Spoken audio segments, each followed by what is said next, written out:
জীবনে যতই কষ্ট হোক না কেন হাল ছাড়বো না। পুরুষ মানুষ, কষ্ট তো জীবনে থাকবেই।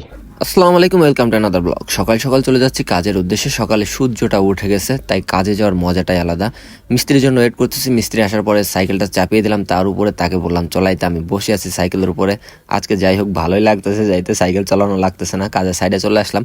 আজকে গাঁথনির কাজ ছিল, ভাড়া করার পরে গাঁথনিটা স্টার্ট করতে হবে। আমাদের টার্গেট 550টা ইট। দেখা যাক কতদূর কি করতে পারি। সকাল সকালে এসে বালু আনার পরে গরম লেগে গেছে, অতবার উপরে টি শার্টটি খুলে লেগে গেলাম বালু ভাজানোর কাজে।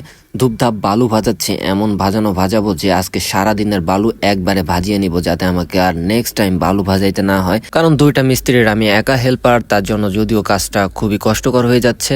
একসময় আমি নিজে এই কাজকে ছোট করে দেখা মানুষটাও এখন আমি এই কাজকে নিয়ে অনেক প্রাউড ফিল করি, কারণ এই কাজ আমার আয়ের একটা উৎস এবং এই কাজের ইনকামে আমি চলাফেরা করি আলহামদুলিল্লাহ।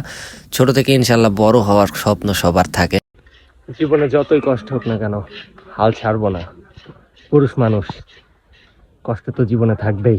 যত কষ্টই থাক না কেন হাল ছেড়ে দেওয়ার পাত্র আমি না, এর শেষ অবশ্যই দেখে ছাড়বো। যেহেতু কষ্ট করতে লাগছি, কষ্ট করলে নাকি কেষ্ট মেলে, দেখা যাক কি মেলে, আমার কপালে কি মেলে। যাই হোক, দিন হাজিরা, কিন্তু হালাল পথে ইনকাম করতেছি। হালাল পথে ইনকাম করলে উপরওয়ালা তো বরকত দিবে, তবে আমার রিজিকে যা আছে তা আমি পাবোই। এর মানে কিন্তু এই নয় যে হাত পা গুটিয়ে বসে থাকবো। রিজিকে যেটা লেখা আছে সেটা তো হবেই, তাইলে আর এত কাজ করে কি হবে? অবশ্যই কাজ করতে হবে, কারণ জীবন চলার পথে অর্থের গুরুত্ব অপরিসীম।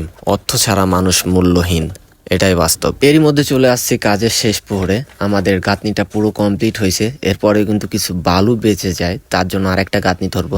আলহামদুলিল্লাহ যে আমরা সেই সকালে 550টা গাঁথনি প্লাস করতে পারছি। এখানে গাঁথনির কাজ কমপ্লিট করার পরে আজকে সকাল সকাল কাজটা শেষ করতে পারলাম আলহামদুলিল্লাহ। সকাল সকাল বাড়ির উদ্দেশ্যে রওনা দিলাম। সুস্থ অবস্থায় কাজে এসে সুস্থ অবস্থায় বাসায় যেতে পারতেছি, এটা আল্লাহর একটা নিয়ামত আলহামদুলিল্লাহ। সবাই দোয়া করবেন আমার জন্য, যাতে আরো ভালো ভালো ভিডিও দিতে পারি আপনাদের জন্য। আসসালামু আলাইকুম সবাইকে, আল্লাহ হাফেজ।